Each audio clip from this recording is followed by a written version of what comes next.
Hello and welcome to Noob Gardening. 6 whole subscribers. Wow, don't know, I feel popular. Thank you very much for subscribing though. So what we're going to talk about today, the bees. That's not the DBs, it's not the bird and the bees. I'm of course talking about begonias. This time of year, although there seems to be plenty of colour around because it's still so mild, it is about right to start thinking about overwintering these bad boys. So, what we're going to do today, I've got a lovely bed here full of begonias and, well, they're pelargoniums, but a lot of people call them geraniums. I'm going to dig these out. I'm going to put them in with some old compost in with these trays here. And then we're just going to put them down by the greenhouse, ready for when the greenhouse is fixed anyway, to go in for overwinter.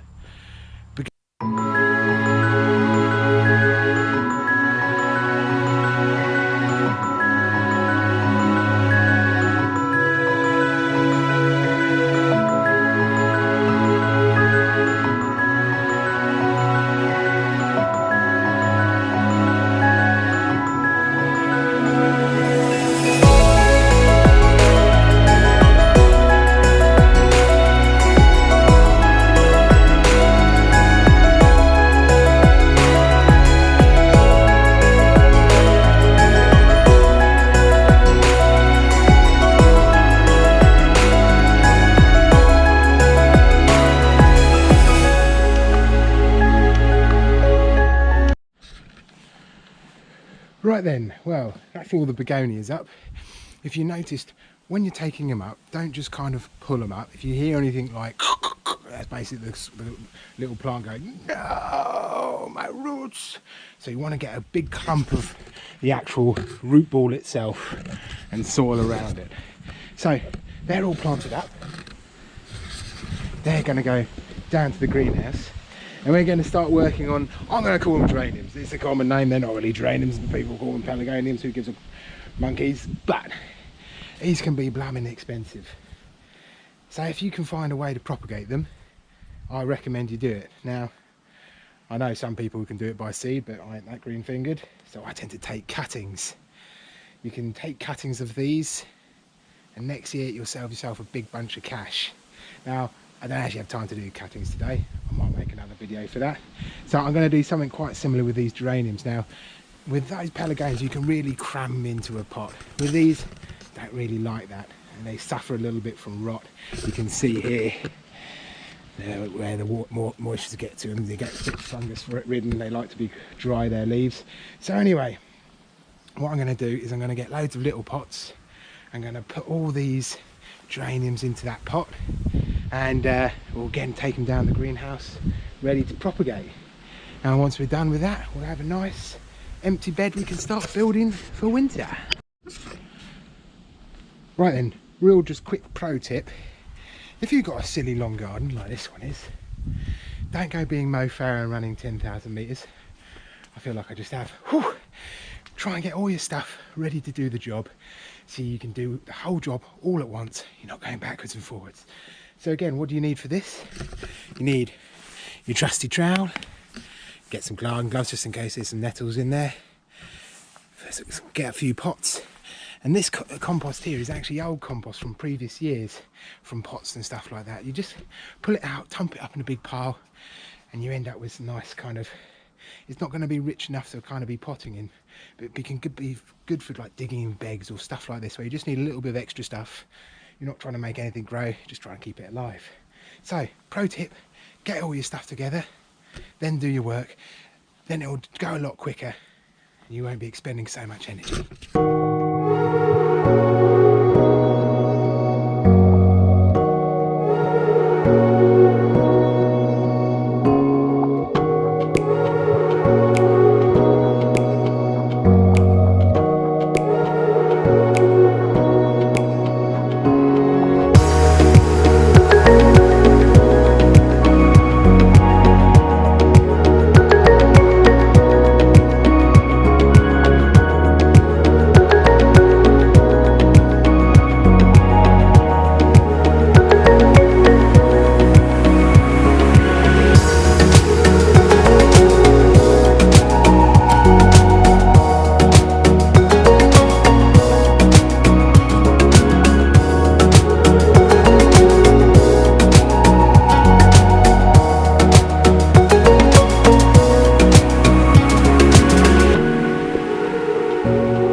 then, well, that was stressful. I mean, I'm not talking like Battle of Britain stressful, or, you know, Battle of Bakhmut or anything like that. I'm not staring down gunfire, but that was stressful. You see these geraniums, because of this tree, this climbing, I think it's jasmine up there, all these geraniums have been growing sideways. Since I was pulling them out, I could hear them screaming as I was accidentally clipping their roots. So I'm not sure how many of these are going to survive, but potted up quite a lot so far. So let's see, 1 2 3 4 5 6 7 8 9 10 11 12 13 14 15 16 17 18 done. And I've probably got another 1 2 3 4 5 6 7 8 9 10 11 12. Oh geez, I've got another about 16 to go.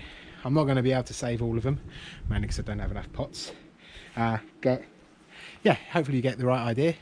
So I'm going to finish this off, and once we start with a clear bed, we'll start talking about planting again. Right then, so we've cleared out the whole bed now. Back to a blank canvas. I'm going to leave these in. I'm going to fleece them over winter because they don't like nice cold weather. If you notice here, all this jasmine over here is overgrown a bit, so I'm going to cut that back a little bit just to give a bit more light to this, and I'm going to plant it out with some winter and spring flowers. So I've got some wallflowers that I picked up really cheap, 50p a pack, bargain. And then I've got these pansies as well. So I'm going to put the wallflowers all in the middle and the pansies all the way out the outside.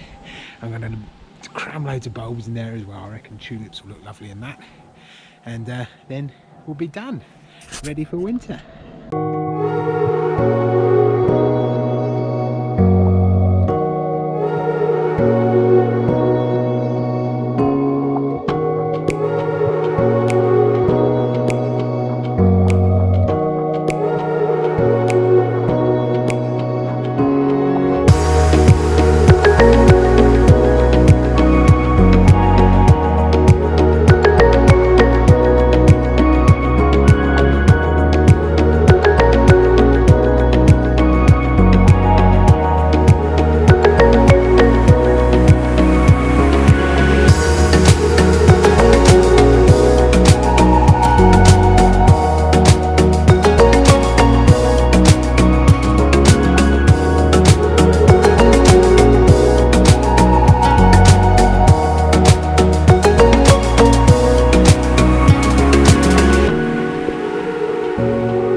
Right then, so that's all that planted out. As you see, I put a load of wallflowers in the middle, these two yuccas, pansies all the way around the outside. I've got some alliums in here, and then loads of dwarf tulips. And hopefully that's going to give me a little bit of flowering every now and then from the pansies during the winter. Some lovely flowers from the wallflowers in the spring.